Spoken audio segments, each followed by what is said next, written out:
चलिए बढ़ते हैं अगले सवाल की तरफ। कुछ स्टूडेंट्स का ये मानना है कि मेरा +2 में मैथ्स नहीं था, क्या मैं बीसीए कर सकता हूँ, क्या मैं बीबीए कर सकता हूँ, क्या मुझे अकाउंट्स में दिक्कत आएगी। इस तरह से बहुत से सवाल आ रहे हैं।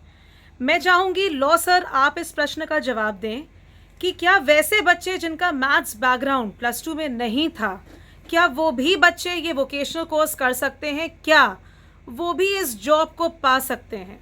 आपको बता दें मैम, हमारे कॉलेज में ऐसे पहले बहुत सारे बच्चे आए हैं जिन्होंने बीबीए या बीसीए में एडमिशन लिया है और उनका मैथमेटिक्स बैकग्राउंड नहीं था, +2 में उनके पास मैथ नहीं था, लेकिन वो काफ़ी अच्छा किए, काफ़ी अच्छा in the sense gold medal तक उनको मिला। और उसके अलावे बहुत सारी जो बहुराष्ट्रीय कंपनियां हैं, विप्रो, टीसीएस, वहां पर उन्होंने अपना प्लेसमेंट पाया। एक बात मैं आपको बताना चाहूंगा मैम कि बहुत सारे ऐसे बच्चे हैं जिनका 12th में मैथ नहीं है, लेकिन यहाँ पर बीसीए में अगर एडमिशन लिए हैं तो उनके लिए हम लोग यहाँ एक ब्रिज कोर्स कराते हैं। जो उनका मैथ का गैप है, जो 12th में नहीं पढ़ पाए हैं, उसको यहाँ पर हम लोग कवर करते हैं। वो कवरेज के बाद फिर उसमें और एक 10+। यहाँ पर एक विषय मैं ये रखना चाहूंगा कि जिन बच्चों का 12th में मैथ्स नहीं है वो तो अलग है, लेकिन जो बच्चे मैथ में वैसे ही अपने आप को वीक पाते हैं, जिनको मैथ से डर लगता है, वैसे बच्चे भी हमारे यहाँ आते हैं। और क्या वो बच्चे बीसीए कर सकते हैं? हाँ सर, कर सकते हैं, और बहुत सारे बच्चे किए हैं। और बहुत सारे बच्चे करने के बाद यहाँ पे बहुत अच्छे अच्छे कंपनियों में अभी मैथ का डर निकलता है कि नहीं निकलता? मैथ का डर निकलेगा, लेकिन हाँ, मैथ का डर निकालने के लिए जरूरी है कि वो मेहनत करें, जैसे उनके आए हुए प्रीवियस जो बच्चे किए थे। मेहनत क्या करना होगा? मेहनत करना होगा सर कि मैथमेटिक्स के लिए सबसे ज्यादा जरूरी है कि जो क्लासेस हैं उसमें 2-4 क्लास भी वो बंक ना करे। मतलब आपका कहना है कि सिर्फ एक एश्योरेंस चाहिए कि रेगुलर क्लास करें। अगर रेगुलर क्लास है तो कोई दिक्कत की बात ही नहीं है। और हाँ, अगर उनको कुछ डाउट होता हो तो ऐसे नहीं कि वो चुप रहे, वो आए, मिले और पूछे। लेकिन हम तो देखते हैं जिसको तुम डाउट देखते हो उसको तुम खुद से पूछ लेते हो, जिसके चेहरे पे तुमको डाउट दिखाई पड़ता है उसको तुम वैसे ही पूछ लेते हो। हाँ सर, वो तो पूछते हैं, लेकिन फिर भी अगर कुछ लोग बच जाएं तो उनको हमारे पास आना चाहिए, ना कि वहाँ चुपचाप बैठे रहना चाहिए। एक कंसेप्ट में यहाँ पे बता दूं, सिमेज का जो विशेष कंसेप्ट है कि क्लास में आपको सवाल बेझिझक पूछना होगा। आप जितना सवाल पूछेंगे उतना आप ना केवल अपना कंसेप्ट क्लियर करेंगे, हो सकता है क्लास में और भी बच्चों का कंसेप्ट आपके माध्यम से क्लियर हो जाए। बिल्कुल, क्योंकि बच्चों के मन में ये डर रहता है। सवाल नहीं पूछ पा रहे हैं तो आप बियॉन्ड क्लास, आप क्लासरूम आवर्स के बाद फैकल्टी रूम में जा सकते हैं। स्टूडेंट्स को एंट्री है वहाँ अलाउड, और बच्चे आते हैं, टीचर से अलग से मिल करके सवाल पूछते हैं। कई बार हम लोग टीचर्स इस तरह से बैठते हैं अलग से किसी चैम्बर में जहां बच्चे आके डाउट क्लियरेंस के लिए आते हैं।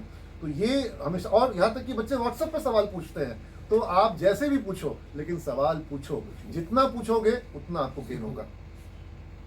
और हाँ, एक बात और कहना चाहेंगे हम आप लोगों को कि जो ब्रिज का क्लास है जिसमें हम गैप को फिल कर रहे हैं, उसको भी आप कंटिन्यूटी के साथ करें, और जो आपका दिक्कत हो वहां पर बेझिझक पूछें।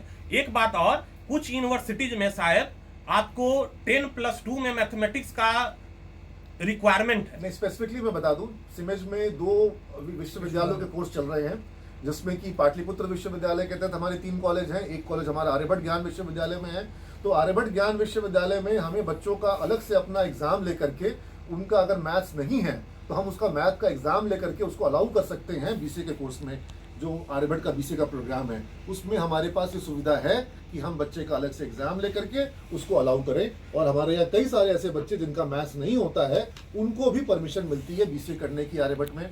और पाटलिपुत्र विश्वविद्यालय में as per the university norm math का होना जरूरी है। तो वहां पर सिर्फ वही बच्चे बीसीए कर पाएंगे जिनके की 12th में मैथ्स का पेपर उनके मेन पेपर में होगा।